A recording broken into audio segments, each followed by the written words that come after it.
Sadananda ಗೌಡ್ರನ್ನ, Shri KS ಈಶ್ವರಪ್ಪನವ್ರನ್ನ, Shri R Ashok ಅವರನ್ನ, A Narayana ಸ್ವಾಮಿ ಅವರನ್ನ, ಶೋಭಾ ಕರಂದ್ಲಾಜ್ ಅವರನ್ನ, ಶ್ರೀರಾಮ್ಲು ಅವರನ್ನ, ಡಾಕ್ಟರ್ K ಸುಧಾಕರ್ ಅವರನ್ನ, ಅರವಿಂದ್ ಲಿಂಬಾವಳಿ ಅವರನ್ನ ಹಾಗೂ ಶ್ರೀ ಚಲವಾದಿ ನಾರಾಯಣ ಸ್ವಾಮಿ ಅವರನ್ನ ನಾನು ವೇದಿಕೆಗೆ ಆಹ್ವಾನವನ್ನ ಮಾಡ್ತಾ ಇದ್ದೇನೆ.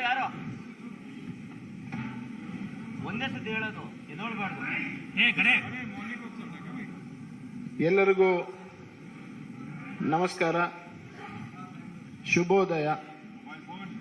ಇವತ್ತಿನ ಭಾರತೀಯ ಜನತಾ ಪಾರ್ಟಿಯ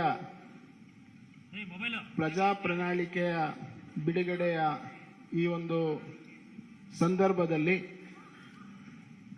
ವೇದಿಕೆ ಮೇಲಿರುವಂಥ ಎಲ್ಲ ಗಣ್ಯರನ್ನ ಹಾಗೂ ಅತಿಥಿಗಳನ್ನ ಸ್ವಾಗತಿಸಬೇಕು ಅಂತ ಹೇಳಿ ನಾನು ಪ್ರಣಾಳಿಕೆಯ ಸಂಚಾಲನಾ ಸಮಿತಿಯ ಸಂಚಾಲಕರಾದಂಥ ಡಾಕ್ಟರ್ K ಸುಧಾಕರ್ ಅವರನ್ನ ನಮ್ಮೆಲ್ಲರನ್ನು ಕೂಡ ಸ್ವಾಗತಿಸಬೇಕು ಈ ಒಂದು ಪ್ರಣಾಳಿಕೆ ಬಿಡುಗಡೆಗೆ ಅಂತೇಳಿ ಡಾಕ್ಟರ್ ಸುಧಾಕರ್ ಅವರನ್ನು ನಾನು ಸ್ವಾಗತಿಸ್ತಾ ಇದ್ದೀನಿ.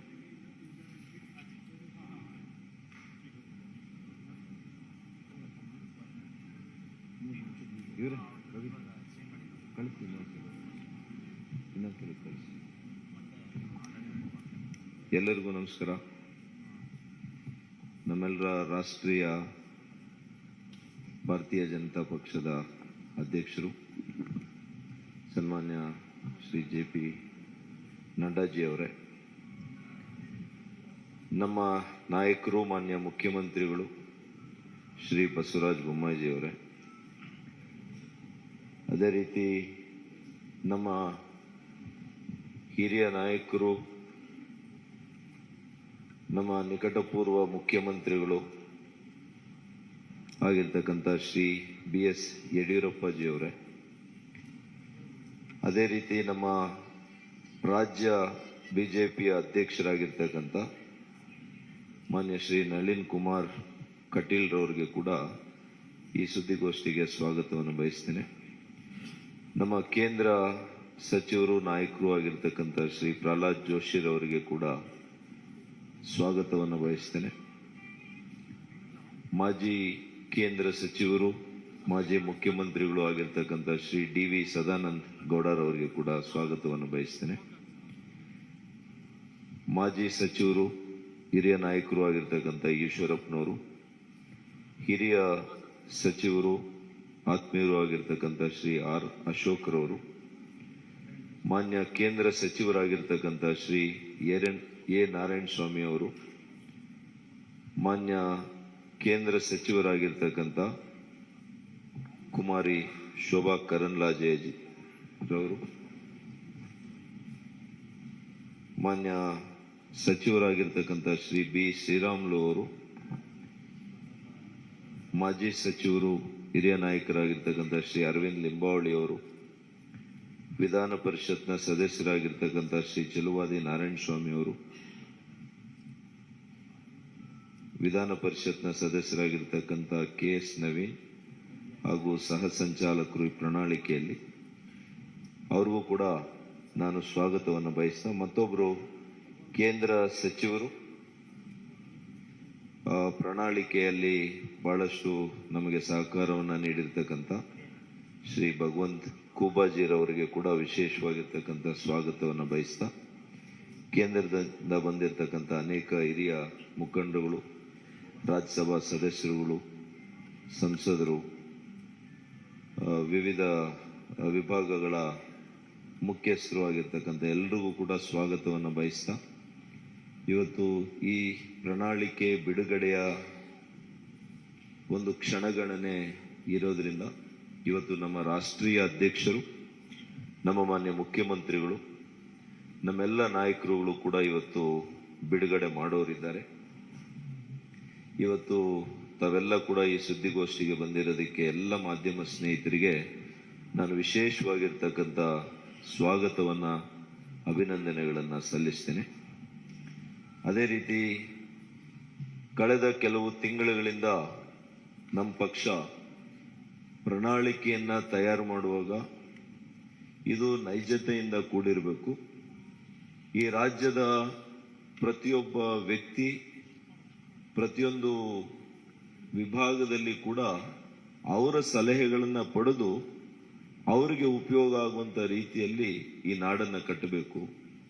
ನವ ಕರ್ನಾಟಕದಿಂದ ನವ ಭಾರತವನ್ನ ನಿರ್ಮಾಣ ಮಾಡುವಂತ ಆಶಯದೊಂದಿಗೆ ನಮ್ಮ ಮಾನ್ಯ ಪ್ರಧಾನಮಂತ್ರಿಗಳು ನರೇಂದ್ರ ಮೋದಿ ಅವರು ಹೇಳಿರೋ ಹಾಗೆ ಇವತ್ತು ಈ ರಾಜ್ಯವನ್ನ, ಈ ನಾಡನ್ನ ಕಟ್ಟುವಾಗ ಮುಂದಿನ 25 ವರ್ಷಗಳ ದೃಷ್ಟಿಕೋನವನ್ನ ಇಟ್ಕೊಂಡು ಯುವಕರಿಗೆ ಸಬಲೀಕರಣದ ಮೂಲಕ, ಸಮಾಜದ ಸಬಲೀಕರಣದ ಮೂಲಕ ನಮ್ಮ ಆಡಳಿತವನ್ನ ನಾವು ನೀಡಿ ಅದರ ಮೂಲಕ ಸಂಪದ್ಭರಿತ ಕರ್ನಾಟಕ ಆಗಬೇಕು ಅನ್ನುವಂಥ ವಿಚಾರದಲ್ಲಿ ನಾವು ಈ ಪ್ರಣಾಳಿಕೆಯಲ್ಲಿ ಸಿದ್ಧ ಮಾಡಿದ್ದೇವೆ.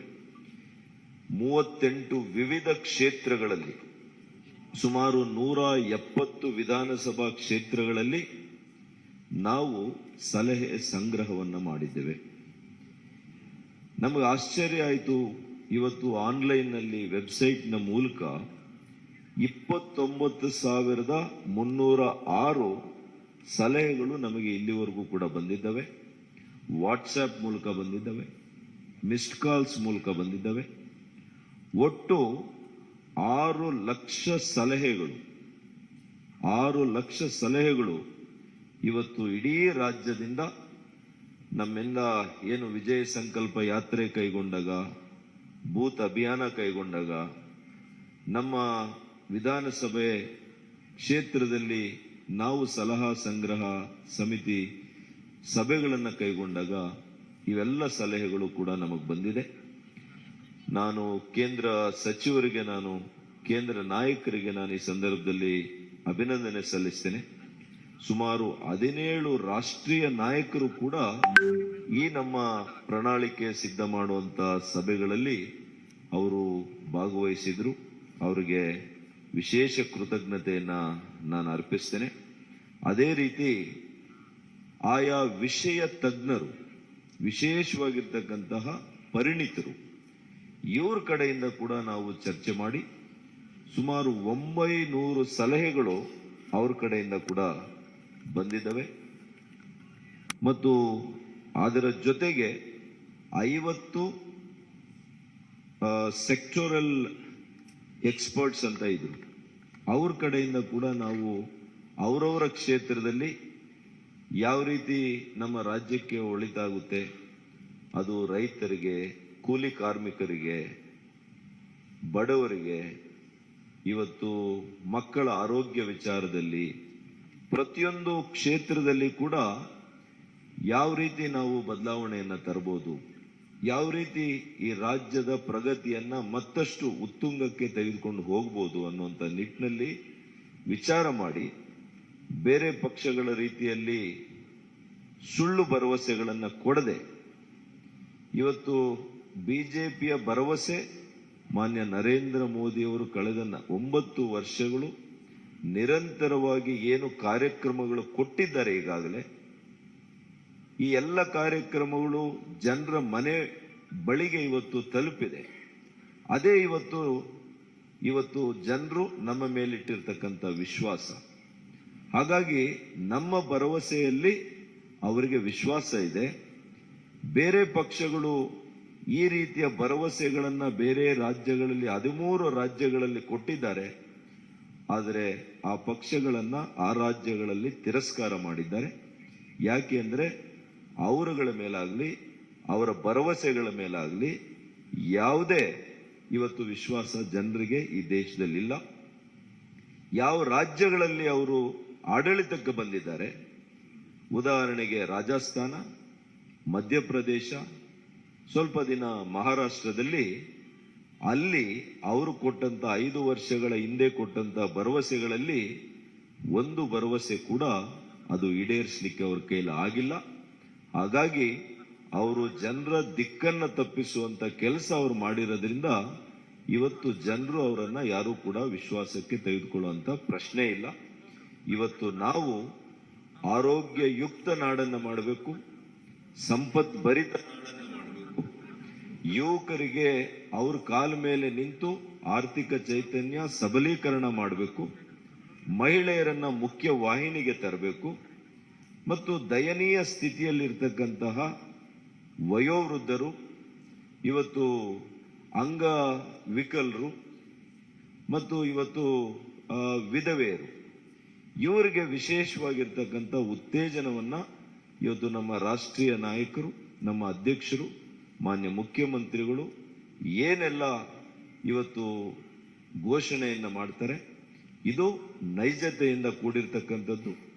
ನಮ್ಮ ಆರ್ಥಿಕ ಸ್ಥಿತಿಗತಿಗಳನ್ನ ಅರ್ತಿರ್ತಕ್ಕಂಥ ಮಾನ್ಯ ಮುಖ್ಯಮಂತ್ರಿಗಳು ಇದನ್ನ ವಿಶೇಷವಾಗಿ ಗಮನವನ್ನು ಇಟ್ಟು ಕಾರ್ಯಕ್ರಮವನ್ನು ರೂಪಿಸಿದ್ದಾರೆ. ಇವತ್ತು ಮಹಿಳೆಯರಿಗೆ ಏನಿವತ್ತು ಸಿಲಿಂಡರ್ ಬೆಲೆ ಇರ್ಬೋದು, ಅದಕ್ಕೆ ಯಾವ ರೀತಿ ಅದನ್ನ ಇವತ್ತು ಮಾಡಬೇಕು ಪ್ರಣಾಳಿಕೆ ಅನ್ನುವಂಥದ್ದನ್ನ, ಇದೆಲ್ಲವನ್ನು ಕೂಡ ನಾವು ಉದ್ದೇಶ ಮಾಡಿ ನಾವು ಮಾಡಿದ್ದೇವೆ. ಈಗ ಕ್ಷಣಗಣೆಯಲ್ಲಿ ತಕ್ಷಣ ನಮ್ಮ ರಾಷ್ಟ್ರೀಯ ಅಧ್ಯಕ್ಷರು ಪ್ರಣಾಳಿಕೆಯ ಮುಖ್ಯ ಅಂಶಗಳನ್ನು ಇವತ್ತು ಘೋಷಣೆ ಮಾಡ್ತಾರೆ, ಮಾನ್ಯ ಮುಖ್ಯಮಂತ್ರಿಗಳು ಘೋಷಣೆ ಮಾಡ್ತಾರೆ. ನಾನು ಈ ಪ್ರಣಾಳಿಕೆ ಸಿದ್ಧತೆ ಮಾಡೋದ್ರಲ್ಲಿ ನನ್ನ ಸಹ ಸಂಚಾಲಕರು, ನಮ್ಮ ಸಚಿವರು, ನಮ್ಮೆಲ್ಲ ಕೆಲವು ಕ್ಷೇತ್ರದ ಪರಿಣಿತರು ಕೂಡ ವಿವಿಧ ಪ್ರಕೋಷ್ಠಗಳಲ್ಲಿ ಕೆಲಸ ಮಾಡಿ ಅನುಭವ ಇರತಕ್ಕಂಥವರು ನನ್ನ ಜೊತೆ ಸುಮಾರು 16 ಜನ ಇದ್ರು. ಅವ್ರಿಗೆಲ್ರಿಗೂ ಕೂಡ ನಾನು ವಿಶೇಷವಾಗಿರ್ತಕ್ಕಂಥ ಕೃತಜ್ಞತೆಯನ್ನ, ಅಭಿನಂದನೆಯನ್ನ ಸಲ್ಲಿಸ್ತೇನೆ. ಮತ್ತು ನಮ್ಮ ಎಲ್ಲ ಹಿರಿಯ ನಾಯಕರು ನಮಗೆ ಮಾರ್ಗದರ್ಶನ, ಸಲಹೆ, ಸೂಚನೆಯನ್ನ ಕೊಟ್ಟು ಇವತ್ತು ಈ ರಾಜ್ಯದ ಪ್ರಣಾಳಿಕೆ, ಭಾರತೀಯ ಜನತಾ ಪಕ್ಷದ ಪ್ರಣಾಳಿಕೆ ಮುಂದೆ ಈ ರಾಜ್ಯವನ್ನ ಕಟ್ಟುವಂತಹ ಒಂದು ಅದ್ಭುತವಾಗಿರ್ತಕ್ಕಂಥ ಪ್ರಣಾಳಿಕೆ ಆಗುತ್ತೆ. ನಾವು ಭಗವದ್ಗೀತೆಯನ್ನ ಎಷ್ಟು ಭಕ್ತಿಯಿಂದ ಇವತ್ತು ನಾವು ನೋಡ್ತೇವೆ, ಅಷ್ಟೇ ಭಕ್ತಿಯಿಂದ ಇವತ್ತು ನಮ್ಮ ಪ್ರಣಾಳಿಕೆಯನ್ನ ನಾವು ಇವತ್ತು ಕಂಡುಕೊಳ್ತೀವಿ ಅಂತ ಹೇಳಿ ಇವತ್ತು ನನ್ನ ಮಾತನ್ನು ಮುಗಿಸ್ತೀನಿ. ನಮಸ್ಕಾರ.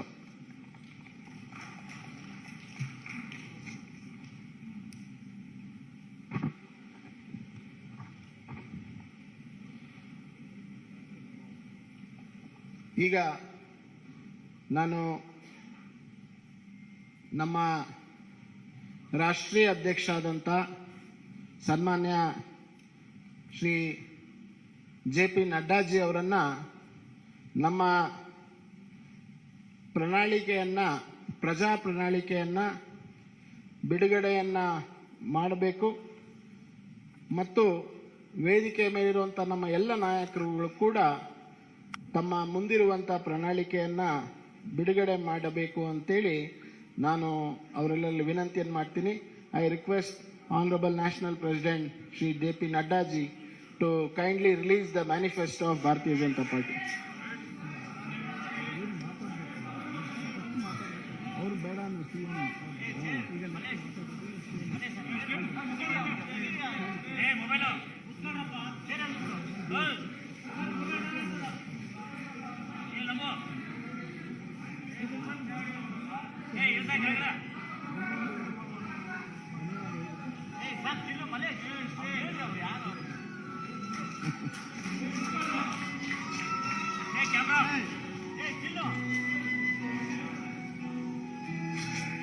ಸರಿ ಸರ್.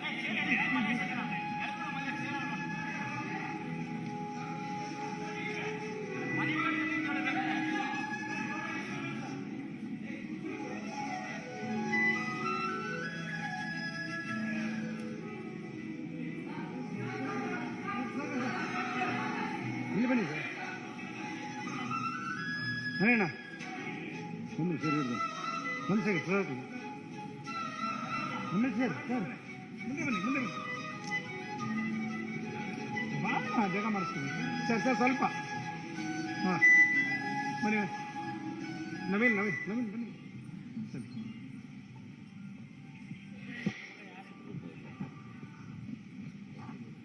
ಪ್ರಣಾಳಿಕೆಯ ಬಿಡುಗಡೆಯನ್ನು ಮಾಡಿದಂಥ ಎಲ್ಲ ನಮ್ಮ ನಾಯಕರಿಗೆ, ಮಾನ್ಯ ರಾಷ್ಟ್ರೀಯ ಅಧ್ಯಕ್ಷರಿಗೆ ಧನ್ಯವಾದಗಳನ್ನು ತಿಳಿಸ್ತಾ, ಈಗ ತಮ್ಮೆಲ್ಲರೂ ಉದ್ದೇಶಿಸಿ ಮಾನ್ಯ ಮುಖ್ಯಮಂತ್ರಿಗಳಾದಂಥ ಶ್ರೀ ಬಸವರಾಜ ಬೊಮ್ಮಾಯಿ ಅವರು ಉದ್ದೇಶಿಸಿ ಮಾತನಾಡಬೇಕು ಅಂತೇಳಿ ವಿನಂತಿಯನ್ನು ಮಾಡ್ತೇನೆ.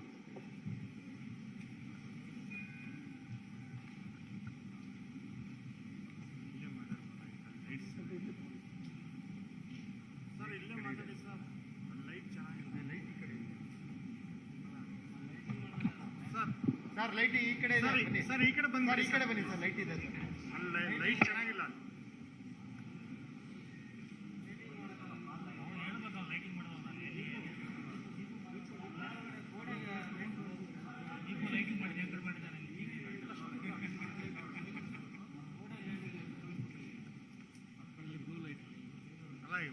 ಲೈಟ್ ಆದ್ರೂ ಇದೆಯಲ್ಲ ಅಟ್ಲೀಸ್ಟ್.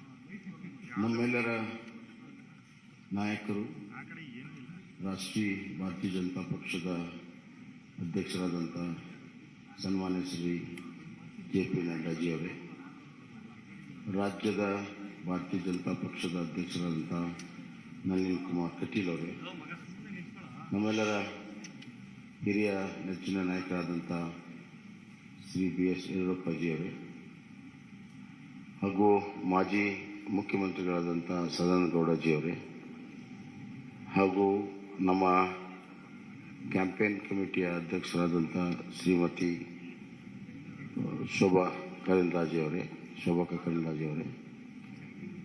ಅಶೋಕ್ ಅವರೇ, ಮತ್ತು ಈ ಪ್ರಣಾಳಿಕೆಯ ಸಮಿತಿಯ ಸಂಚಾಲಕರಾಗಿ ಕೆಲಸ ಮಾಡಿದಂಥ ಡಾಕ್ಟರ್ ಸುಧಾಕರ್ ಅವರೇ, ವೇದಿಕೆ ಮೇಲೆ ಇರುವಂಥ ಎಲ್ಲ ಹಿರಿಯ ನಾಯಕರೇ, ಇಲ್ಲಿ ಅಪಾರ ಸಂಖ್ಯೆಯಲ್ಲಿ ನೆರೆದಿರುವಂಥ ನನ್ನ ಮಾಧ್ಯಮದ ಸ್ನೇಹಿತರು, ಭಾರತೀಯ ಜನತಾ ಪಕ್ಷ the party with the difference. ಈ ಹಿನ್ನೆಲೆಯಲ್ಲಿ ಇಡೀ ರಾಷ್ಟ್ರದ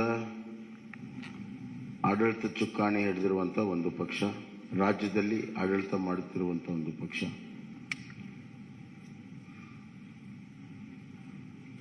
ರಾಷ್ಟ್ರದ ರಾಜಕಾರಣದಲ್ಲಿ ಭಾರತೀಯ ಜನತಾ ಪಕ್ಷ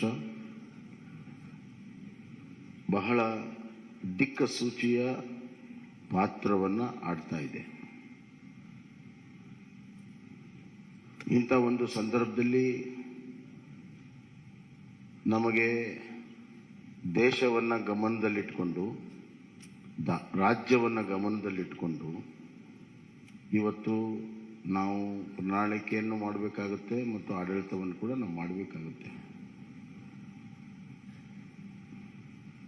We believe in strong state that will lead to a strong center. ಅತ್ಯಂತ ಪ್ರಬಲವಾಗಿರುವಂಥ ರಾಜ್ಯಗಳ ಒಕ್ಕೂಟವೇ ಪ್ರಬಲ ರಾಷ್ಟ್ರ ಆಗಕ್ಕೆ ಸಾಧ್ಯ ಅನ್ನುವಂಥದ್ದು.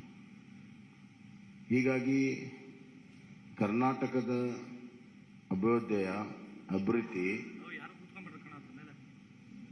ಮತ್ತು ಕರ್ನಾಟಕದಲ್ಲಿರುವಂಥ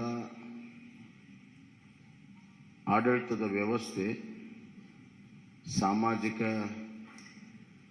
ವ್ಯವಸ್ಥೆ ರಾಜ್ಯದ ಮೇಲೆ ಅಷ್ಟೇ ಅಲ್ಲ, ರಾಷ್ಟ್ರದ ಮೇಲೂ ಕೂಡ ಪರಿಣಾಮ ಬೀರ್ತವೆ ಅಂತ ನಾನು ಭಾವಿಸಿ ಪ್ರಜಾ ಪ್ರಣಾಳಿಕೆಯನ್ನು ನಾವು ಮಾಡಿದ್ದೇವೆ. ಪ್ರಜಾ ಪ್ರಣಾಳಿಕೆ ಅಂದರೆ ಪೀಪಲ್ಸ್ ಮ್ಯಾನಿಫೆಸ್ಟೋ. ಇದು ಒಂದು ರೀತಿಯಲ್ಲಿ ನಮ್ಮ ಡಾಕ್ಟರ್ ಸುಧಾಕರ್ ಅವರ ನೇತೃತ್ವದಲ್ಲಿ ಒಂದು ಒಳ್ಳೆಯ ತಂಡ ಕಳೆದ 3 ತಿಂಗಳಿಂದ ಬೇರೆ ಬೇರೆ ಹಂತದಲ್ಲಿ ಸಾಮಾನ್ಯ ಜನರಿಂದ ಹಿಡಿದು ಪರಿಣಿತರವರೆಗೂ ಎಲ್ಲರ ಅಭಿಪ್ರಾಯವನ್ನು ಪಡ್ಕೊಂಡು ಆನ್ಲೈನ್ ಲಕ್ಷಾಂತರ ಜನರಿಗೆ ಅಭಿಪ್ರಾಯ ಕೊಡೋದಕ್ಕೆ ಅವಕಾಶಗಳನ್ನು ಮಾಡಿಕೊಟ್ಟು ಜನರ ಭಾವನೆ, ಜನರ ಧ್ವನಿ ಇದರಲ್ಲಿ ಅಳವಡಿಸಿ ಇದು ನಿಜವಾಗ್ಲೂ ಕೂಡ ಪ್ರಜಾ ಪ್ರಣಾಳಿಕೆಯಾಗಿ ಹೊರಹೊಮ್ಮಿದೆ ಅಂತ ನಾನು ಭಾವಿಸಿದ್ದೇನೆ. ಒಂದು ಪ್ರಣಾಳಿಕೆ ಇದೊಂದು ರಾಜ್ಯ ಸರ್ಕಾರಕ್ಕೆ ಮುಂದೆ ನಡೆಯುವಂಥ ದಾರಿ ಮತ್ತು ದಿಕ್ಕನ್ನು ತೋರಿಸುವಂಥದ್ದು. ಈ ಮಧ್ಯೆ ಹಲವಾರು ಪ್ರಮುಖ ಘಟನೆಗಳು ನಡೆದಾಗ ಅದರ ತಕ್ಕ ಹಾಗೆ ಆಡಳಿತವನ್ನು ಕೂಡ ನಾವು ಮಾಡಬೇಕಾಗ್ತದೆ. ಉದಾಹರಣೆಗೆ ಕಳೆದ ಬಾರಿ 2018ರ ಚುನಾವಣೆ ಪೂರ್ವದ ಪ್ರಣಾಳಿಕೆಯ ಸಂದರ್ಭದಲ್ಲಿ ಯಾರು ಕೂಡ ಕೋವಿಡ್ ಅನ್ನು ನಿರೀಕ್ಷೆ ಮಾಡಿರಲಿಲ್ಲ. ಸುಮಾರು 2 ವರ್ಷ ಕೋವಿಡ್ನ ನಿರ್ವಹಣೆ, ಆರ್ಥಿಕ ಕುಸಿತ, ಈ ಮಧ್ಯೆ ಕೇವಲ ಆರ್ಥಿಕ ಕುಸಿತ ಅಷ್ಟೇ ಅಲ್ಲ, ಜನರ ಜೀವನ ಅಸ್ತವ್ಯಸ್ತ, ಇವುಗಳನ್ನು ನಿಭಾಯಿಸುವುದು ನಮ್ಮ ಪ್ರಾಮುಖ್ಯತೆ ಆಗಿತ್ತು. ಹೀಗಾಗಿ ಈ ಬಾರಿ ಆ ಎಲ್ಲ ಅನುಭವಗಳನ್ನು ಇಲ್ಲಿ ಕ್ರೋಢೀಕರಿಸಿ ನಾವು ಇವತ್ತು ಪ್ರಜಾ ಪ್ರಣಾಳಿಕೆಯನ್ನು ಮಾಡಿದ್ದೇವೆ. ಇದರಲ್ಲಿ ನಾವು ಕೃಷಿಗೆ ಬಹಳಷ್ಟು ಒತ್ತನ್ನು ಇವತ್ತು ನಾವು ಕೊಟ್ಟಿದ್ದೇವೆ. ಕೃಷಿ ನಮ್ಮ ಪ್ರಮುಖವಾಗಿರುವಂಥ ಒಂದು ಚಟುವಟಿಕೆ, ಆರ್ಥಿಕವಾಗಿರೋ ಚಟುವಟಿಕೆ, ಅತಿ ಹೆಚ್ಚು ಜನರ ತೊಡಗಿಸಿಕೊಂಡಿರುವಂಥ ಒಂದು ಚಟುವಟಿಕೆ.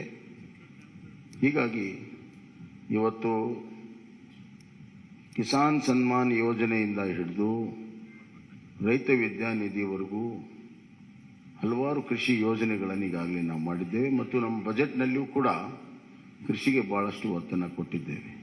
ಶೂನ್ಯ ಬಡ್ಡಿ ಸಾಲವನ್ನು 5 ಲಕ್ಷಕ್ಕೆ ಏರಿಸುವಂಥದ್ದು, ಆವರ್ತ ನಿಧಿ 3600ಕ್ಕೆ ಏರಿಸಿರುವಂಥದ್ದು, ಆಪತ್ಕಾಲದಲ್ಲಿ ರೈತರ ಬೆಳೆದಂಥ ಬೆಳೆಗಳನ್ನು ಖರೀದಿ ಮಾಡಲು, ಮತ್ತು ಇದಲ್ಲದೆ ರೈತರ ವೈಯಕ್ತಿಕವಾಗಿರುವಂಥ ಇನ್ಶೂರೆನ್ಸನ್ನು ಮಾಡಿರುವಂಥದ್ದು, ರೈತರಿಗೆ ಬೀಜ ಗೊಬ್ಬರ ಕೊಡಲು ಸೀಸನ್ಗಿಂತ ಮುಂಚೆ 10,000 ರೂಪಾಯಿ ಕೊಡುವಂಥದ್ದು ಈಗಾಗಲೇ ಬಜೆಟಲ್ಲಿ ಕೂಡ ನಾವು ಘೋಷಣೆಯನ್ನು ಮಾಡಿದ್ದೇವೆ. ಇದಲ್ಲದೆ ಮುಂದಿನ 5 ವರ್ಷದಲ್ಲಿ ನಾವು 1,000 ಕೃಷಿ ಉತ್ಪಾದನಾ ಕೇಂದ್ರಗಳನ್ನು, ಅದರಲ್ಲಿ ಮೀನು ಕೃಷಿ ಉತ್ಪಾದನಾ ಕೇಂದ್ರ ಸಮೇತವಾಗಿ 1,000 ಕೇಂದ್ರಗಳನ್ನು ತೆರೆಯುವಂಥದ್ದು ಮತ್ತು ನಮ್ಮ ನೀರಾವರಿ ಯೋಜನೆಗಳನ್ನು ಪೂರ್ಣ ಮಾಡುವಂಥ ಒಂದು ಸಂಕಲ್ಪ. ಅದಲ್ಲದೆ ಇವತ್ತು ಒಂದು ಆಪತ್ಕಾಲೀನ ಒಂದು ದೊಡ್ಡ ನಿಧಿಯನ್ನು ಸ್ಥಾಪನೆ ಮಾಡಬೇಕನ್ನುವಂಥ ಒಂದು ದೂರದೃಷ್ಟಿಯ ಮಹತ್ವಾಕಾಂಕ್ಷೆಯ ನಮ್ಮ ಅಗ್ರೋ ಫಂಡನ್ನು ಕ್ರಿಯೇಟ್ ಮಾಡುವಂಥದ್ದು ಮತ್ತು ಸಪ್ಲೈ ಚೈನ್ಗಳನ್ನು ಒದಗಿಸುವಂಥದ್ದು. ಅಲ್ಲದೆ ಸಿರಿಧಾನ್ಯಕ್ಕೆ ಹೆಚ್ಚು ಈಗಾಗಲೇ ನಮ್ಮ ರಾಷ್ಟ್ರೀಯ ಮಟ್ಟದಲ್ಲಿ ನಮ್ಮ ಪಕ್ಷ ಮತ್ತು ಸರ್ಕಾರ ನರೇಂದ್ರ ಮೋದಿಜಿಯವರು ಸಿರಿಧಾನ್ಯಕ್ಕೆ ಒತ್ತನ್ನು ಕೊಟ್ಟಿದ್ದಾರೆ. ಸಿರಿಧಾನ್ಯ ಉತ್ಪಾದನೆಗೆ ಅತಿ ಹೆಚ್ಚು ಮಹತ್ವವನ್ನು ಕೊಡುವಂಥ ಕೆಲಸವನ್ನು ಇವತ್ತು ನಾವು ಮಾಡ್ತಾ ಇದ್ದೇವೆ. ಸಾವಯವ ಕೃಷಿಗೆ ಒತ್ತನ್ನು ಕೊಡುವಂಥದ್ದು ಕೂಡ ಈಗಾಗಲೇ ಮಾಡಿದ್ದೇವೆ. ಹೈನುಗಾರಿಕೆ, ಮೀನುಗಾರಿಕೆಗೆ ನಾವು ಇವತ್ತು ಭಾಳ ಮಹತ್ವವನ್ನು ಕೊಟ್ಟಿದ್ದೇವೆ. ಸಾಮಾಜಿಕವಾಗಿ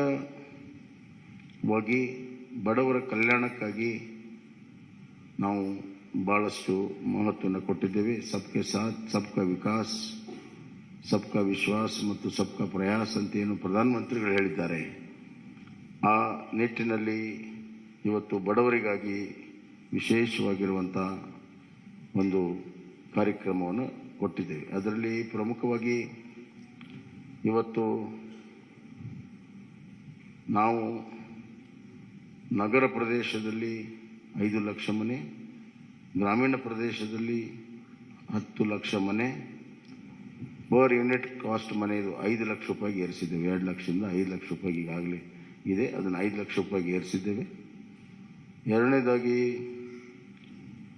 ಈ ಪೋಷಣಾ ಯೋಜನೆಯಲ್ಲಿ BPL ಕುಟುಂಬಗಳಿಗೆ ಪ್ರತಿದಿನ ಅರ್ಧ ಲೀಟರ್ ನಂದಿನಿ ಹಾಲನ್ನು ಕೊಡುವಂಥದ್ದು. ಇದು 5 kg ಅಕ್ಕಿ ಏನು ಕೊಡ್ತಾ ಇದ್ದೇವೆ, ಅದರ ಜೊತೆಗೆ ಇನ್ನು 5 kg ಸಿರಿಧಾನ್ಯವನ್ನು ಕೊಡ್ತಾ ಇದ್ದೀವಿ. ಅಂದರೆ ಒಟ್ಟು 10 kg ನಾವು ಪಡಿತರ ವ್ಯವಸ್ಥೆಯಲ್ಲಿ ಕೊಡ್ತೀವಿ. 5 kg ಅಕ್ಕಿ, 5 kg ಸಿರಿಧಾನ್ಯ, ಒಟ್ಟು 10 kg. ಅದರ ಜೊತೆಗೆ ಇವತ್ತು ನಾವು ಪೋಷಣ ಇದರಲ್ಲಿ ಅರ್ಧ ಲೀಟರ್ ನಂದಿನಿ ಹಾಲನ್ನು ಪ್ರತಿ BPL ಕುಟುಂಬಕ್ಕೆ ಪ್ರತಿ ದಿವಸ ಕೊಡುವಂಥ ವ್ಯವಸ್ಥೆಯನ್ನು ನಾವು ಮಾಡ್ತೇವೆ. ಮತ್ತು ಇದು ಅನ್ನ ಮತ್ತು ಸಿರಿಧಾನ್ಯ ಒಳಗೊಂಡಿರುವಂಥ ಪಡಿತರ ಕಿಟ್ ಇರ್ತದೆ. ಆರೋಗ್ಯಕರವಾದಂಥ ಆಹಾರ ಕೊಡೋದು ಬಹಳ ಮುಖ್ಯ. ಇಲ್ಲಿ ಘೋಷಣೆಗೋಸ್ಕರ ಘೋಷಣೆ ಅಥವಾ ಚುನಾವಣೆಗೋಸ್ಕರ ಘೋಷಣೆ ಮಾಡುವಂಥದ್ದಿಲ್ಲ. ನಾವು ಅದಕ್ಕೆ ಪೈಪೋಟಿ ಇಲ್ಲ. ಸಮತೋಲನದ ಆಹಾರ ಕೊಡೋ ಸಲುವಾಗಿ ಈ ಒಂದು ಕೆಲಸ ಕಾರ್ಯಗಳನ್ನು ನಾವು ಮಾಡಿದ್ದೇವೆ ಅನ್ನುವಂಥ ಮಾತನ್ನು ನಾನು ಹೇಳಕ್ಕೆ ಇಚ್ಛೆಪಡ್ತೇನೆ. ಮತ್ತು ಪ್ರತಿ ಮನೆಗೆ 5 ಲಕ್ಷ ರೂಪಾಯಿ ನೆಟ್ ಕಾಸ್ಟ್ ಈಗಾಗಲೇ ಹೇಳಿದ್ದೀನಿ. ಆರೋಗ್ಯದಲ್ಲಿ ನಾವು ಆಯುಷ್ಮಾನ್ ಭಾರತ ಕರ್ನಾಟಕ ಯೋಜನೆ ಅಡಿಯಲ್ಲಿ ಪ್ರತಿ BPL ಕುಟುಂಬಕ್ಕೆ ವರ್ಷಕ್ಕೆ 10 ಲಕ್ಷ ಪ್ರತಿ BPL ಕುಟುಂಬಕ್ಕೆ ವಿಮಾ ಮೊತ್ತವನ್ನು 5 ಲಕ್ಷದಿಂದ ಹೆಚ್ಚಿಸುತ್ತೇವೆ. ಈಗಾಗಲೇ ಆಯುಷ್ಮಾನ್ ಕಾರ್ಡ್ನಲ್ಲಿ 5 ಲಕ್ಷ ರೂಪಾಯಿ ಇದೆ, ಲಿಮಿಟು 5 ಲಕ್ಷ ರೂಪಾಯಿ ಇದೆ ಇನ್ಶೂರೆನ್ಸ್ದು. ಅದನ್ನು 10 ಲಕ್ಷ ರೂಪಾಯಿಗೆ ನಾವು ಏರಿಸ್ತಾ ಇದ್ದೇವೆ. ಅಂದರೆ ನಮ್ಮ ಕರ್ನಾಟಕ ಸರ್ಕಾರ ಅದಕ್ಕೆ 5 ಲಕ್ಷ ರೂಪಾಯಿ ಅಷ್ಟು ಇನ್ಶೂರೆನ್ಸ್ಗೆ ಮೊತ್ತವನ್ನು ಕೊಡ್ತೇವೆ ಅಂತ. ಹೀಗೆ ಹಲವಾರು ಯೋಜನೆಗಳನ್ನು ಇವತ್ತು ನಾವು ಮಾಡಿದ್ದೇವೆ. ಹಿರಿಯ ನಾಗರಿಕರಿಗೆ ಆರೋಗ್ಯ ತಪಾಸಣೆ ಮಾಡುವಂಥದ್ದು, ಮಿಷನ್ ಸ್ವಾಸ್ಥ್ಯ ಕರ್ನಾಟಕ ಮತ್ತು ಎಲ್ಲ ತಾಲೂಕುಗಳಲ್ಲಿ ಕಿಮೋಥೆರಪಿ ಡಯಾಲಿಸಿಸ್ ಸೇವೆ ಸಿಗುವಂಥದ್ದು ಈಗೆಲ್ಲ ತಾಲೂಕಿನಲ್ಲಿಲ್ಲ. ಬರುವಂಥ ದಿನಗಳಲ್ಲಿ ಕಿಮೋಥೆರಪಿ ಮತ್ತು ಡಯಾಲಿಸಿಸ್ ಮಾಡುವಂಥದ್ದು. ಶಿಕ್ಷಣಕ್ಕೆ ಬಹಳಷ್ಟು ಒತ್ತನ್ನು ನಾವು ಕೊಟ್ಟಿದ್ದೇವೆ. NEP ಈಗಾಗಲೇ ಕರ್ನಾಟಕ ಮೊದಲನೇ ರಾಜ್ಯ ಇದೆ ಅದನ್ನು ಅಳವಡಿಸಿರುವಂಥದ್ದು. NEP ಇದರಲ್ಲಿ ನಾವು ಶಿಕ್ಷಣಕ್ಕೆ GSDPಯ 6ರಷ್ಟು ನಮ್ಮ ಅನುದಾನ ಬರುವಂಥ ದಿನಗಳಲ್ಲಿ ಇರ್ತದೆ ಅನ್ನುವಂಥ ಮಾತನ್ನು ಈ ಸಂದರ್ಭದಲ್ಲಿ ಹೇಳಕ್ಕೆ ಇಚ್ಛೆಪಡ್ತೇನೆ. ಎಲ್ಲ ವಿವರಗಳು ಇಲ್ಲಿ ಪ್ರಕಟವಾಗಿದ್ದಾವೆ, ಎಲ್ಲವನ್ನು ನಾನೇ ಹೇಳಬೇಕಂತಿಲ್ಲ. ಆದರೆ ಇದು ಜನರಿಂದ ಜನರಿಗೋಸ್ಕರ ಜನಪರವಾಗಿರುವಂಥ ಪ್ರಜಾಪ್ರಣಾಳಿಕೆಯನ್ನು ನಾವು ಮಾಡಿದ್ದೇವೆ. ಬರುವಂಥ ದಿನಗಳಲ್ಲಿ ಕಲ್ಯಾಣ ಕರ್ನಾಟಕ ಆಗಬೇಕಾದ್ರೆ ಒಂದು ಕುಟುಂಬ ಶಿಕ್ಷಣ, ಆರೋಗ್ಯ, ಉದ್ಯೋಗ, ಸಂತೋಷವಾಗಿರುವಂಥ ಗಮನದಲ್ಲಿಟ್ಟುಕೊಂಡು ಹಲವಾರು ಯೋಜನೆಗಳನ್ನು ಮಾಡಿದ್ದೇವೆ. ಇದರ ಜೊತೆಗೆ ಆರ್ಥಿಕವಾಗಿ ಎಕನಾಮಿಕಲಿ ಕರ್ನಾಟಕವನ್ನು ಒಂದು ವೈಬ್ರೆಂಟ್ ಸ್ಟೇಟ್ ಮಾಡಬೇಕನ್ನುವಂಥದ್ದು ಕೂಡ ನಾವು ತೀರ್ಮಾನ ಮಾಡಿದ್ದೇವೆ. ಪ್ರಧಾನಮಂತ್ರಿಗಳ $1 ಟ್ರಿಲಿಯನ್ಗೆ $5 ಟ್ರಿಲಿಯನ್ $1 ಟ್ರಿಲಿಯನ್ ಕಾಂಟ್ರಿಬ್ಯೂಷನ್ ಕರ್ನಾಟಕ ಮಾಡಬೇಕನ್ನುವಂಥ ಗುರಿಯಿಂದ ಅದರಲ್ಲಿ ಇಂಡಸ್ಟ್ರಿಯಲೈಸೇಷನ್ನು ಮತ್ತು IT, BT ಎಲ್ಲ ಸೆಕ್ಟರಲ್ಲೂ ಕೂಡ ನಾವು ಹೆಚ್ಚಿನ ಒಂದು ಪ್ರೋತ್ಸಾಹ ಕೊಡುವಂಥದ್ದು ಕೂಡ ನಾವು ಮಾಡಿದ್ದೇವೆ. So economical infrastructure, social infrastructure and taking care of the vulnerable section, SC, ST, poor people, woman, youth, ಹೀಗೆ. And ultimately the farmer is a very important factor in this growth engine. 1% growth in agriculture leads to 4% growth in manufacturing and 10% in service sector. We believe in it and we have worked out this. ಆದ್ದರಿಂದ ಇದೊಂದು ಪ್ರಜಾಪ್ರಣಾಳಿಕೆ, ಜನ ಸ್ವೀಕಾರ ಮಾಡ್ತಾರೆ, BJPಗೆ ಬೆಂಬಲವನ್ನು ಕೊಡ್ತಾರೆ, ಮತ್ತೆ BJPಗೆ ಸರ್ಕಾರ ಮಾಡುವಂಥ ಅವಕಾಶವನ್ನು ಕರ್ನಾಟಕದಲ್ಲಿ ಸಂಪೂರ್ಣ ಬಹುಮತದಿಂದ ಕೊಡ್ತಾರೆ ಅಂತ ವಿಶ್ವಾಸವನ್ನು ವ್ಯಕ್ತಪಡಿಸಿ ನನ್ನ ಮಾತನ್ನು ಮುಗಿಸ್ತೇನೆ. ಸನ್ಮಾನ್ಯ ಮುಖ್ಯಮಂತ್ರಿಗೆ ಧನ್ಯವಾದಗಳನ್ನು ಹೇಳ್ತಾ, ಈಗ ನಮ್ಮೆಲ್ಲರೂ ಉದ್ದೇಶಿಸಿ ಸನ್ಮಾನ್ಯ DS ಯಡಿಯೂರಪ್ಪಾಜಿ ಅವರು ನಮ್ಮೆಲ್ಲರೂ ಉದ್ದೇಶಿಸಿ ಮಾತನಾಡಬೇಕು ಅಂತ ವಿನಂತಿ. ಅವರೇ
ಸನ್ಮಾನ್ಯ ರಾಷ್ಟ್ರೀಯ ಅಧ್ಯಕ್ಷರಾದಂಥ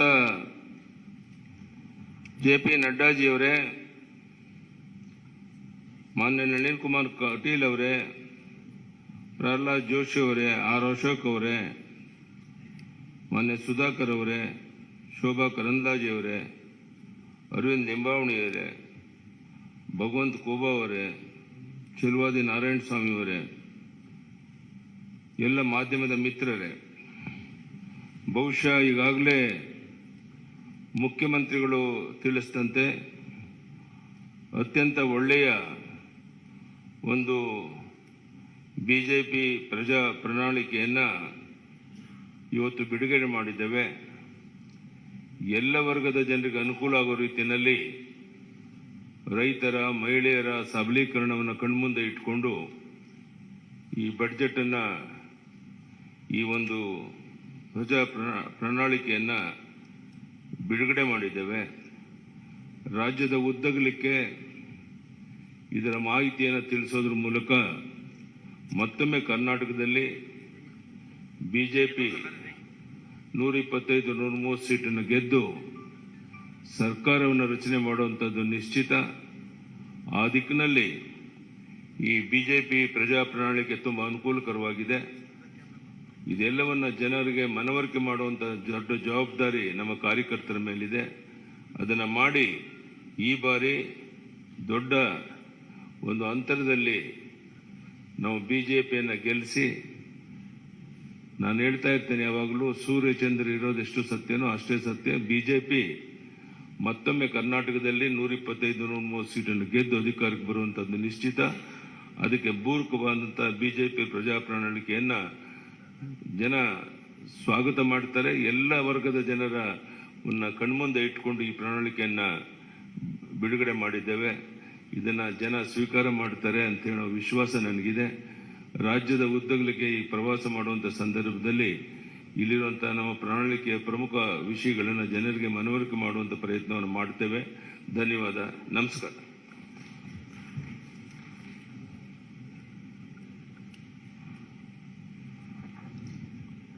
ನಮ್ಮೆಲ್ಲರನ್ನ ಉದ್ದೇಶಿಸಿ ಮಾತನಾಡಿದಂಥ ಶ್ರೀ BS ಯಡಿಯೂರಪ್ಪಾಜಿ ಅವರಿಗೆ ವಂದನೆಗಳನ್ನು ತಿಳಿಸ್ತಾ, ಈಗ ನಮ್ಮೆಲ್ಲರನ್ನ ಉದ್ದೇಶಿಸಿ ನಮ್ಮ ಭಾರತೀಯ ಜನತಾ ಪಾರ್ಟಿಯ ರಾಷ್ಟ್ರೀಯ ಅಧ್ಯಕ್ಷರು, ನಮ್ಮೆಲ್ಲರ ನಾಯಕರು ಆದಂಥ ಸನ್ಮಾನ್ಯ ಶ್ರೀ ಜಗತ್ ಪ್ರಕಾಶ್ ನಡ್ಡಾಜಿ ಅವರು ತಮ್ಮನ್ನು ಉದ್ದೇಶಿಸಿ ಮಾತನಾಡಬೇಕು ಅಂತೇಳಿ ನಾನು ಅವರಿಗೆ ವಿನಂತಿಯನ್ನು ಮಾಡ್ತೀನಿ. I now ಹಂಬಲಿ request our beloved national president Shri Jagat Prakash Nadda ji to kindly address the media on the release of our Praja Pranalike.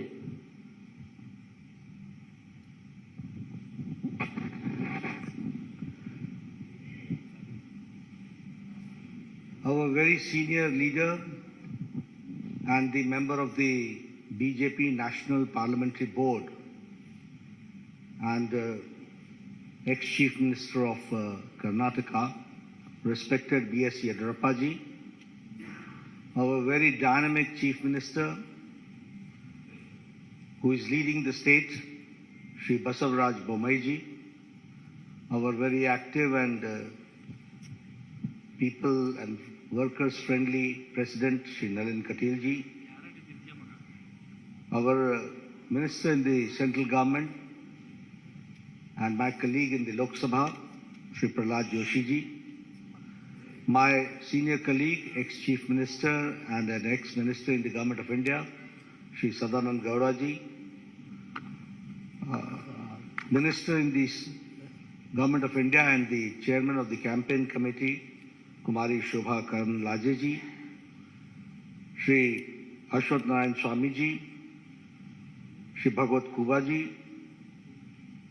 Shri K. Sudhakar ji, Arvind Limbawali ji, Narayan Swami ji, K.S. Naveen ji, senior members on the dais, and the friends from the media, print media and electronic media. It is indeed a matter of great opportunity for me. A few minutes back, I got the opportunity to release the manifesto of the Bharatiya Janata Party for the ensuing elections in Karnataka. First of all, as my colleague Sudhakarji said, that this manifesto has not been formulated, drafted, or the content has not been created in any air-conditioned room. A due exercise has been done, and after a great amount of toil and perseverance by our workers, who visited every nook and corner of the state, got the suggestions, and connected to the thousands of households that this content has been created, which is in the form of this manifesto. Here I would also like to remind you that when Yediyurappa ji took over and later on Mr. Bommai continued, and when the baton was handed over to him, I can say that the Bharatiya Janata Party government converted the calamity into an opportunity. The pandemic of COVID-19, the floods, all that was converted into an opportunity. And if I speak in Hindi, I'll say, आपदा को अवसर में बदलने का काम येदियुरप्पा जी और बोम्मई जी ने किया.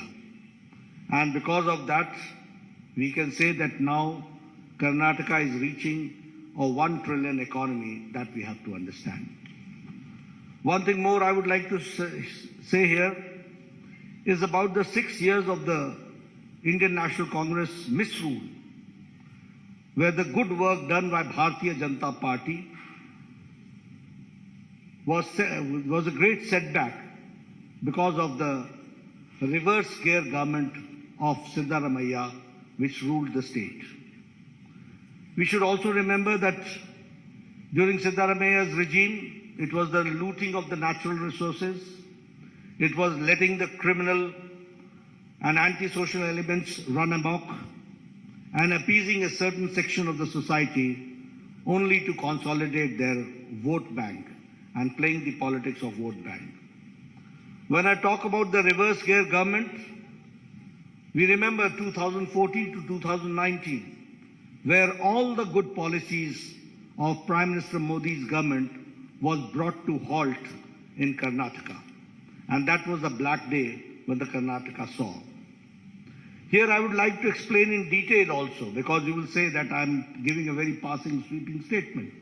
But it is not a passing, sweeping statement. I would like to give you and quantify my contention which I am saying. And when I say so, I will say tab or ab.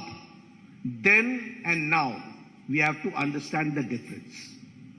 And utilizing the opportunity, I would like to make it very clear that when Prime Minister Modi had asked about the Pradhan Mantri Kisan Samman Nidhi, where the people of Karnataka were to get the benefit of it, the Siddaramaiah government sent the names, and the number of the names of the Kisan and the farmer was on record 1717. This is called halting the development. This is called using the brakes and becoming an obstacle between the people and the government of India for the good policies which is being pursued by Prime Minister Modi. And here I would like to also suggest to you that now, when Yediyurappa ji came to the power, and later on the baton was handed over to Mr. Bommai, 15,000 crores have been spent for 54 lakh farmers, where 6,000 is being given in Pradhan Mantri Kisan Samman Nidhi, and 4,000 is given as a top-up by Bommai government, by Yediyurappa government, and 10,000 rupees is given to 54 lakh farmers of Karnataka. This is a classic example of double engine government. If I talk about Yashasvi scheme, which was started by my very senior leader, whom we are very proud of, Mr. Yediyurappa, that Yashasvi scheme was scrapped by Congress party. And in 2018, the insurance scheme was scrapped and it was only revived by the Bharatiya Janata Party government, and it ensured a registration of 32 lakh farmers. So we have to understand, what do we mean by double engine? If we have got double engine, there is a trouble engine. We are there for development. They are for the reverse gear. We are there to give the pace to the development. They are there to put brakes to the development. That we have to understand. If I talk about the Bhagya Lakshmi Yojana, it was for a secure future of the girl child, and giving 3,000 rupees annual fixed deposit in their name. Almost 3 lakh beneficiaries, women were there, 3 lakh children were there. And when the Congress government came, that is the Siddaramaia's most anti-people government came, then the Bhagya Lakshmi scheme was reduced to 65,000. And when again Yediyurappa ji came to power and Bommai ji came to power, now I am happy to share with you that almost 3 lakh children are insured under Bhagya Lakshmi Yojana. This change has taken place. If I talk about foreign direct investment, I am happy to share with you. When I say that it's a 1 trillion economy Karnataka is reaching, I would also like to share that Karnataka is now, under the leadership of Yediyurappa ji and Bommai ji, is now where the foreign direct investment is, Karnataka is number 1 in foreign direct investment. And in Congress regime, it was 1,75,000 lakh crores, and now it is 3,21,000 lakh crores. That we have to understand. If I talk about the average irrigation budget, it was 11,600 crore during Congress regime, and now it is 21,201 crore, which is an increase of 80%. That we have to understand. If I talk about the establishment of health and wellness centers, I was the health minister at that point of time when Siddaramaiah was the chief minister. And with a lot of push by the government of India and by the support of government of India, the Congress regime could only open 548 health and wellness centers were operationalized. But under Bommai ji's regime, health and wellness centers has reached the number of 8,618. This is the pace of the government in the health sector that we have to understand. During Congress regime, there was a breakdown of law and order, and the PFI was given a free hand to terrorize people, and you will be astonished to know that Bengaluru became the second most unsafe city for women in India, and that was the time when Mr. Siddaramaiah withdrew 175 criminal cases against PFI, Popular Front of India. But when BJP came, PFI was banned, NIA was given a free hand, and 41,000 security cameras were installed across the city, enhancing women's safety. I'm giving you the statistics, the data, which says that how we are working and how we want to bring the change. When I talk about the double engine, we are delivering best without rest, and the achievements of the government of India and government of Karnataka I would like to share with you. Bommai ji started this Raita Vidya Yojana, and 725 crore worth scholarship of 11 lakh children were given to farmers' sons, landless, to the farmers, to the landless, to the laborers, to the weavers, to the fishermen, to the cab drivers, to the auto rickshaw drivers, under the scheme of Vidya Nidhi scheme, which is Vidya Nidhi Yojana. If I talk about the development, as Mr. Bommai had talked about, that the farmers are getting 10,000 per year, in which 15,000 crores is being directly transferred to the Kisan, 6,000 from the government of India, 4,000 from the government of Karnataka, which comes to 10,000 rupees per year. That we have to understand. The revolutionary changes have taken place. We have talked about the economic Nyaya, justice, economic justice, and now we are talking about the social justice. It was a long pending demand, but it was under Chief Minister Bomeji that the SC got the reservation, scheduled caste got the reservation enhanced from 15% to 17%, 2% enhanced. And the ST got from 3% to 7% and 4% was enhanced. The Vokalingas reservation was enhanced by 2%. The Lingayats reservation was enhanced by 2% under the 2D category and the Vokalingas in the 2C categories. And here I would like to say, justice to all, appeasement to none. And so the unconstitutional reservation given to minorities was repealed. This we have to understand.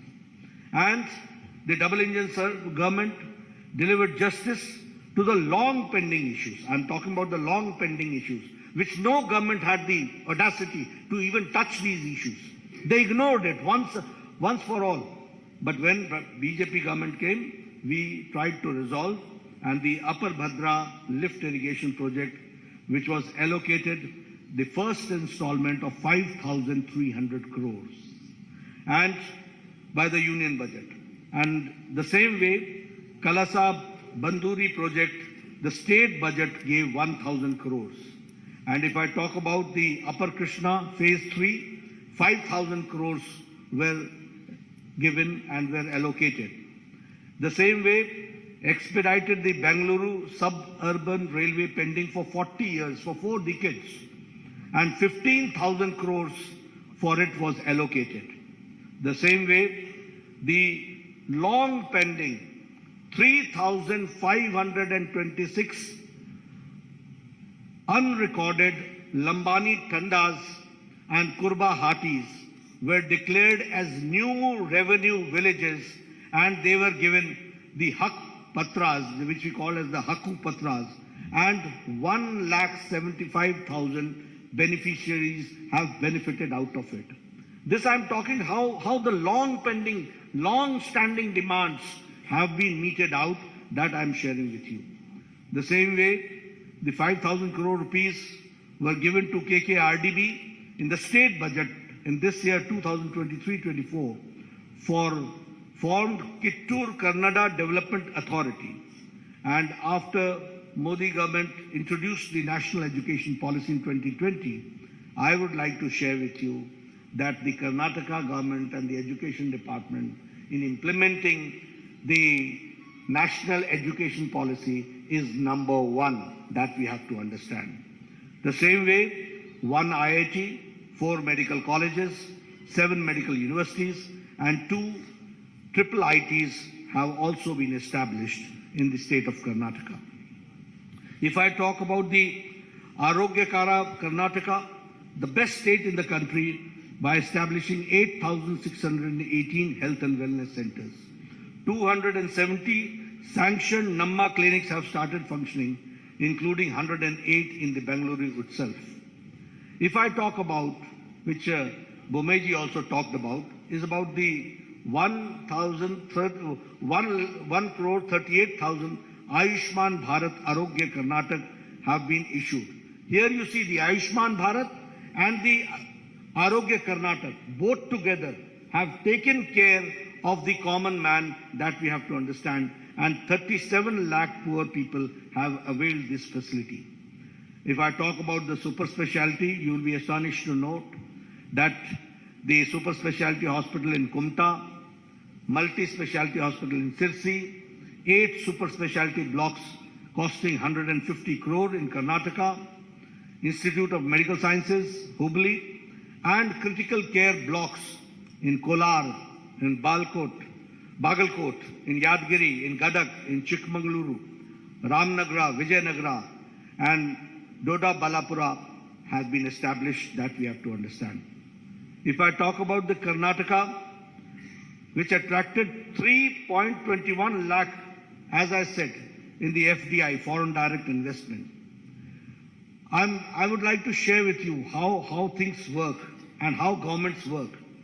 It was in 2008 that the Shimoga airport the foundation stone was laid.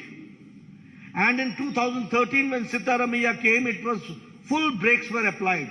From 2013 to 2019, not even one brick was put in Shimoga Airport. And in 2019 to 2023, only in a short span of 4 years, Shimoga Airport was dedicated to the people of Karnataka. That we have to understand. If I talk about the airports, certainly I would like to share with you that the Kalaburgi airport is operational, and now 6 airports are being constructed. The same way, Tumkur, Chitradurga, Davangere railway line, Bagalkot, Kudachi and Gadagwadi railway line are expedited. Historic increase in railway budget has been 9 times. That we have to again understand the development part has taken place. The Vande Bharat train, which started in South India from Mysuru, Bangalore to Chennai, is again a very classical example of the development of modern India and the connectivity which we are certainly going to witness, which we have certainly witnessed. We have also, I would like to share here, that we have talked about infrastructure, we have talked about health, we have talked about education, we have talked about social justice, we have talked about economic development, but here we have also taken care of historic steps to protect and revive the glorious culture of Karnataka and the Kannadigas. And for that, Anti-Cow Slaughter Act was passed in 2021. Anti-conversion law was passed in 2022. Undertaking comprehensive development of Anjanadri Hill, which is the birthplace of Anjaneya Swami, Shri Anjaneya Swami, 100 crore has been allocated for it. And the Anubhav Mantapa, 612 crores for the honor of the Shri Basveshwara, and again undertaking the construction of the majestic Rama Mandira at Ramnagara. All this shows how we have tried to revive the historic culture of Karnataka and the pride of the Kannadigas that we have taken care. Now, introducing the manifesto, coming to the manifesto, you'll say that I've gone a long way only to give you the background. What does the seriousness of a manifesto means? Why I've elaborated and elucidated all these points in detail? Because you should understand that how governments work, who are the people behind putting the brakes in the development of Karnataka, who are the people who have who shed their crocodile tears, and the reality is something different. Who are the people who are anti-Karnataka and Kannadiga? That we have to understand. And that is why I elucidated with facts and with data in front of you. But when I introduce this manifesto, which is, as we call it, as the Praja Ya BJP Ya Praja Pranalike, which means it is a people's manifesto. And when I say that it is Pranalike, the people's manifesto, it is built on the solid foundation of development. It is a manifestation of the double engine government, how the double engine government works. This manifesto is futuristic and is a vision document which fulfills the Prime Minister Modi ji's vision of Viksit Bharat, developed India, and the same way it also shows the prosperity and the Naya Karnataka during the Amrit Kal in the next 25 years. So this is the foundation which we have taken care in this manifesto. Here I would also like to share with you that the manifesto is different from the Congress, which talks about guarantees, which has an outdated warranty. Where everything, they talk about guarantee which has got an outdated warranty. They have never given anything. They have only talked about it. But when we say we mean it, and it is the manifesto, which is forward-looking document, it contains a realistic, achievable promise which will fulfill the aspirations of Karnataka's youth farmer, women, weavers, middle class, SC, ST communities, and also the all sections of the society will be taken care. Our manifesto is centered around 6 themes. And these 6 themes are 6A. Number 1 is Anna, which means food security. Number 2 is Akshara, which means quality education. Arogya, which means affordable and accessible health care. Adaya, which means assured income support. And Abhaya, social justice for all. And Aviruddhi means development, prosperity for all. Under these 6 themes, our manifesto is centered around. And through this vision document, we have tried to restore the prosperity of Karnataka and the glory days of the Vijayanagara Empire. That is what we want. And for that, it is the foundation which we are, through this manifesto, we are keeping, and we are trying to see that in next 25 years, how do we go forward. And when I say so, I would also like to say that it is a double-engine Sarkara, where both the engines, and I will not say only double engine, it is a powerful engine also that we have to understand. We have got double engine, we have got powerful engine, there you had a trouble engine, and there you had a reverse gear engine. That you have to understand. And only applying brakes was there. When I talk about the Anna, the food security, we will provide, as Bomai Saab said, that we will be providing 3 free cooking gas cylinders to all BPL families annually, 1 each during the months of Yugadi, during Ganesh Chaturthi and Deepavali. The same way, we will set up an Atal Ahar Kendra in every ward of every municipal corporation in the state to provide affordable, quality and healthy food across the state. We will launch the scheme called Poshana, the scheme through which every BPL household will be provided with a ½ liter Nandini milk every day and 5 kg of Shri Anna, which is the Shri Dhanya, along with 5 kg of rice will be provided to all BPL families in the monthly ration kit. The same way, if I talk about Abhaya, the social justice for all, we will implement uniform civil code in Karnataka based on the recommendations given by high-level committee, which is to constitute for this purpose. We will also launch the Sarva Rigu Suru Yojana, under which Revenue Department will identify and distribute 10 lakh housing sites across the state to all the siteless, homeless beneficiaries.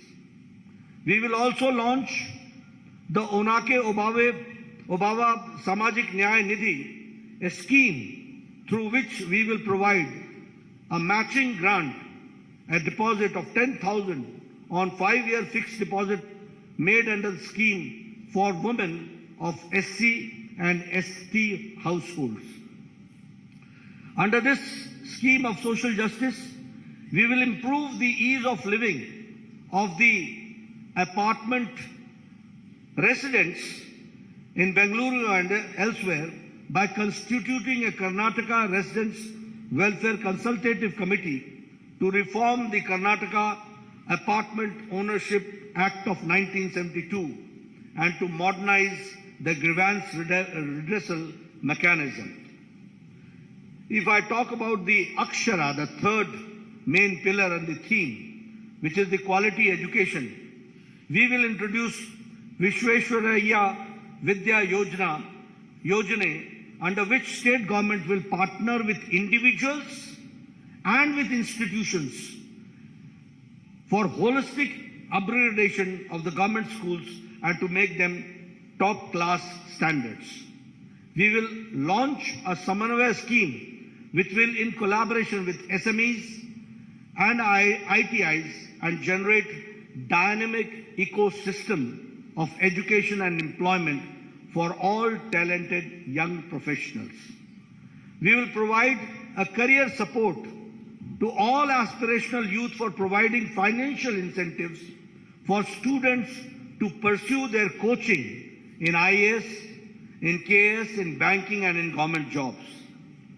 As far as the Arogya is concerned, which we call as the affordable and accessible healthcare, we will strengthen the public healthcare infrastructure through Mission Swasthya Karnataka by establishing one Namma clinic equipped with diagnostic facilities in every ward of municipal corporation. Additionally, we will provide a free and annual master health checkup for senior citizens. For Vriddhi, prosperity and development for all, we will establish SCR, State Capital Region in Bengaluru, encompassing the comprehensive city development strategy, cohesive transportation networks, and cutting-edge digital integration. Transform Karnataka into a premier hub. Electric vehicles will be given their full support, and by setting up charging stations supporting 1,000 startups, we will be supporting 1,000 startups for converting and also converting BMTC buses into fully electric buses and creating EV city outside the Bangalore. We will set up 30,000 crore for K Agriculture Fund to establish micro cold storage facilities, agro processing units in all Gram Panchayats, undertake modernization and digitization of APMCs, accelerate farm mechanization, establish 5 new agro-industry clusters and 3 new food processing parks supported by 1,000 strong FPOs. As far as the Adaya is concerned, assured income support, we will allocate 1,500 crore to develop Kalyan Circuit, Banwasi Circuit, Parshurama Circuit, Kaveri Circuit, and Gangapura Corridor to transform Karnataka into India's most favored tourist destination. We'll also broaden the scope of the production-linked incentive scheme by incorporating a comprehensive plan that encompasses logistics, industrial clusters, connectivity, and export facilities, generating 10 lakh manufacturing jobs beyond Bengaluru, outside Bengaluru. I'm not talking about Bangalore, but outside in the rural areas that we are going to do. We'll see to it that Karnataka's rich culture and the land of culture is fully enriched and supported by the government schemes. Friends, these are the 6 themes under which we have tried to see to it that all schemes are taken and undertaken and developed. I would also like to share with you that we will be undertaking the Jan Sevaks program, where we will be appointing 10 youths across 5,000 Gram Panchayats, 5 youth at every ward in corporations, in youth for every ward in city municipal corporations, and in municipalities for effective implementation of state and central scheme programs. That is what we are going to do. So friends, I have tried to be comprehensive, and under the 6 themes, I have tried to see to it what we'll do for the income generation, what we'll do for social justice, what we'll do for education, what we'll do for health, and what we'll do for the common man to come forward and to empower the common man and the women that we have tried to share with you. The manifesto's details are there. Later on, you will go through it, and your questions we'll take. Thank you very much for giving me a patient hearing.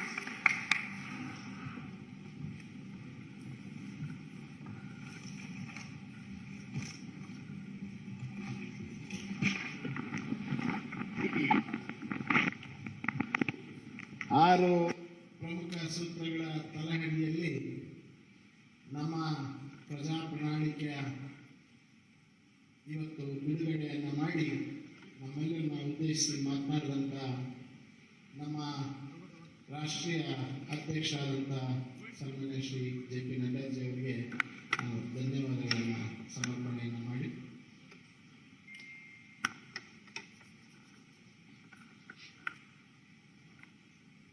ಈಗ 2 ಪ್ರಶ್ನೆಗಳನ್ನು ಕೇಳೋದಕ್ಕೆ ಈಗ ಅವಕಾಶ ರಾಷ್ಟ್ರೀಯ ಅಧ್ಯಕ್ಷ ಜೊತೆಗೆ, ತದನಂತರ ಒಂದು ಪೂರ್ಣ ಪ್ರಮಾಣದ ಪತ್ರಿಕಾಗೋಷ್ಠಿಯನ್ನ ಡಾಕ್ಟರ್ ಸುಧಾಕರ್ ಅವರು, ಶೋಭಾ ಕರಂದ್ಲಾಜೆ ಅವರು, ನಾರಾಯಣ ಸ್ವಾಮಿ ಅವರು, ಭಗವಂತ ಕುಮಾರ್ ಅವರು ನಡೆಸಿ ತಮ್ಮೆಲ್ಲರ ಪ್ರಶ್ನೆಗಳಿಗೆ ಉತ್ತರವನ್ನು ಕೊಡಲಿದ್ದಾರೆ. ರಾಷ್ಟ್ರೀಯ ಅಧ್ಯಕ್ಷ ಮುಂದಿನ ಕಾರ್ಯಕ್ರಮಕ್ಕೆ ತೆರಳುವ ಸಮಯದ ಅಭಾವದ ಕಾರಣಕ್ಕೋಸ್ಕರ 2 ಪ್ರಶ್ನೆಗಳನ್ನು ನಾನು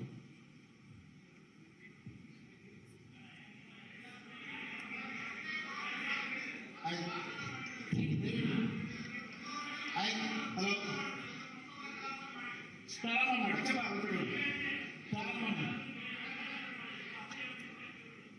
ಪ್ರಾರಂಭ ಮಾಡಿ ದಯವಿಟ್ಟು ಕ್ಷಮಿಸಿ ಪ್ರಾರಂಭ ಮಾಡಿ ಹೇಳಿ ಸರ್.